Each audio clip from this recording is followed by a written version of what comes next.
Taong 2020, nang simula ng pamilya ni Geraldine ang pagpapakain sa mga aso-pusa na nakikita nilang natutulog sa mga lansangan dyan sa San Jose del Monte, Bulacan. Ngunit maliban pala sa mga hayop na ito, tinutulungan din nila ang mga magsasaka dyan sa lalawigan ng Pangasinan. Paano nila ito ginagawa? Narito at inyo pong panoorin.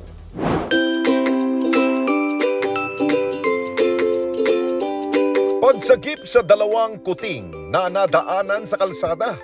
Ito naging umpisa ng halos 4 na taong pagresponde ni Geraldine at ng kanyang pamilya sa ilang stray animals na kanilang nakikita sa Metro Manila. Ako po si Geraldine. Dito kami nakatira sa may San Jose del Monte, Bulacan. Pamilya kami na nag-rescue ng mga stray animals. Nagsimula kami year 2020. Pauwi na kami ni Luna, doon namin nakita yung dalawang pusa na magkapatid sila, meron silang sakit, yung isa naghihingalo na sa daan. Ang dalawang pusa na una nilang inalagaan, nadagdagan makalipas lamang ang ilang mga araw. Lumobo ito sa 80. Kabilang din ang ilang mga aso na kanilang na-rescue. Meron na naman akong nakita na mother cat with 4 kittens. Yung mother cat, meron siyang taga dito sa leeg. Every time may nakikita ako, I also thought of, kawawa naman sila, wala silang bahay. I have the house. I can provide them shelter and house, so why not?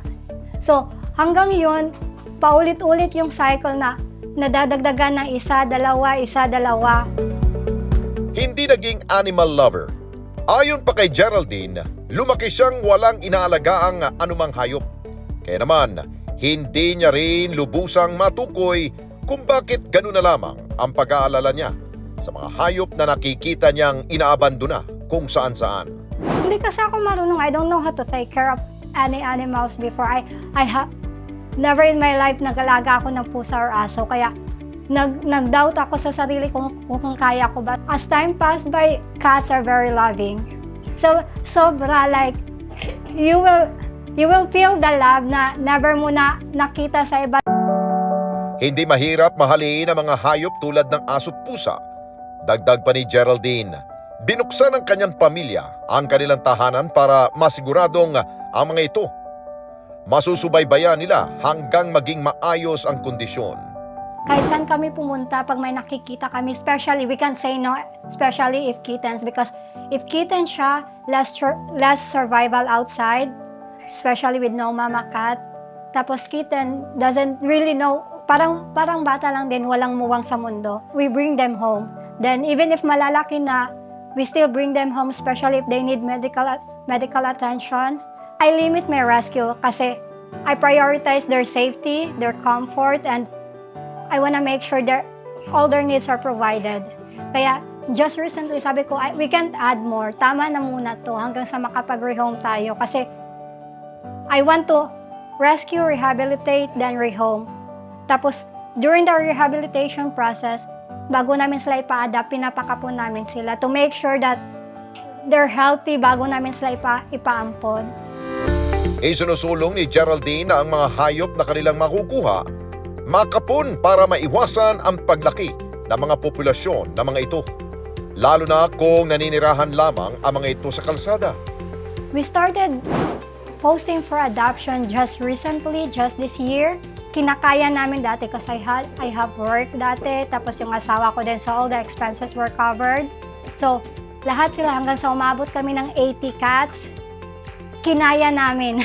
Lahat sila vaccinated, kapon, spay and neuter talaga lahat.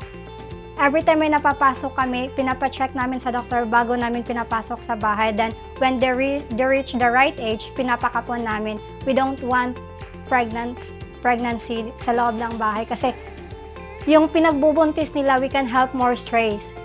Yung ilalabas nila na 8 pusa, sana may natulungan kaming 8 pang strays sa labas. Kasabay ng pagtulong nila sa mga hayop, ang pagresponde rin nila sa mga magsasaka mula sa Pangasinan. Binibili kasi nila ang mga sobrang gulay na mga ito para idagdag sa pagkain ng kanilang mga alaga. I was able to connect with other rescuers and nagsimula siya through scrap meat donation. So nagkaroon kami ng group chat sa scrap meat, tapos merong isang rescuer doon na nag-offer na sinong bibili ng kalabasa for 7 pesos. Straight from the farm kasi po, excess produce nila. Tapos mahirap kasi maghanap ng buyer.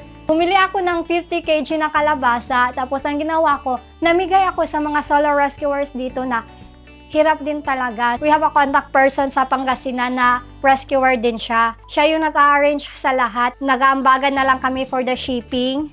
Ambagan yung mga rescuer na nag-order. Depende din kung magkano yung shipping mo sa in-order mo. Masaya si Geraldine na hindi lamang mga alagang hayop ang kanyang natutulungan, ngunit nagiging daan din siya para magbigay ng pag-asa sa ibang tao. Feels nice kasi I myself struggles with money, so helping them with the little help I can offer is doing too much for them. So ang ganda sa pakiramdam. So sobrang nakakagaan na nakakatanggap ka ng tulong while giving help din. So makikita mo sa sa mata nila yung saya, na thankful sila na wow, naubos agad yung kalabasa namin in one day, 1,400 kgs na kalabasa, tapos na-dispatch agad nila. So it feels nice. Ngunit hindi palaging masaya ang bawat araw na kanilang pagre-rescue dahil marami ring problema silang kinakaharap, lalo na sa pagtitiyak na may bibigay ang lahat ng pangangailangan ng mga ito. Every time nagpa-adapt ako na umiiyak ako. Kasi first time ko nagpa-adapt, 2 kittens. Tapos nangyari, sabi ko, ayoko nga kasi na-attach na ako. Tapos sabi na sa ako, we have to. Yes, they are my kids. Anak ko sila. Kaya kapag may nagsasabing, pusa lang naman yan, grabe yung inis ko. Naging emotional din si Geraldine na ikwento ang pagkamatay na may git 50 nilang mga ni-rescue dahil sa sakit na dumapo sa mga ito. Nasa id nito ang kanilang itinatabing savings at nahirapan silang makabangong muli sa pagsubok na dumating sa kanila. All of our cats is vaccinated 4-in-1 vaccine. Tapos, the 4-in-1 vaccine doesn't include FeLV, yung sa feline leukemia virus na vaccine. So, ang nangyari, meron palang sakit, merong virus yung pusa, yung kuting. So, nauwi namin siya, na-expose yung ibang pusa namin. We brought 60 cats sa vet. Imagine how much we spent for that. Our life savings was spent for their vet bills. Umabot kami ng 400,000 just for their vet bills. Pero wala kaming nagawa. Virus yung kalaban namin that time.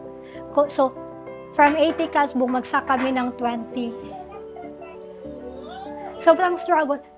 Everyday naglilibing kami, 3-5. Kaya ang hirap.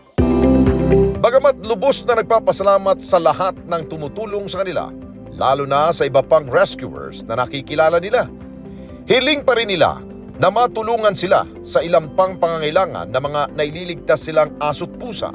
Downfall na 400,000 in span of few months last year. Hindi pa kami nakakabangon. That's why I resorted to creating online account ng mga pusa namin, the Luna and Furry Siblings. Doon ako nagsimulang ng donation drive para sa mga pusa, sa mga needs nila. Kasi I can't do it alone anymore. I need help. Aking tulong yung magbibigay ng mga in-kind donation like cat food, dog food. Kasi yun talaga yung needs nila. Marindi nilang panawagan na maging responsableng may-ari ng anumang alagang hayop ang bawat isa sa atin. Please, spay and neuter your animals. Kasi yun talaga yung solution sa problema na in animal welfare, ang pinaka-problema, ang daming strays, ang daming unwanted kittens and puppies na nasa daan, pinapabayaan. Parang pinatay nyo na din sila. Be responsible, be human, be humane enough to spay and neuter your animals. Bawat buhay mahalaga, tao man o hayop, may karapatang mabuhay ng maayos at may dangal. Sa bawat pagliligtas na ginagawa ng pamilya ni Geraldine, nabibigyan nila ng panibagong buhay ang mga hayop na bahagi na ng ating buhay. Responsibilidad natin na patuloy silang alagaan at ingatan dahil tinanggap natin ang tungkulin na sila'y papasukin sa ating mga tahanan. Mga kababayan, salamat po sa inyong pong pagsubaybay sa Responde Mata ng Mamamayan. Para mapanood pa ang iba pa naming pagresponde sa ating mga kababayan, i-click lamang ang subscribe button o i-follow lamang ang Net25 social media pages at Net25 TV.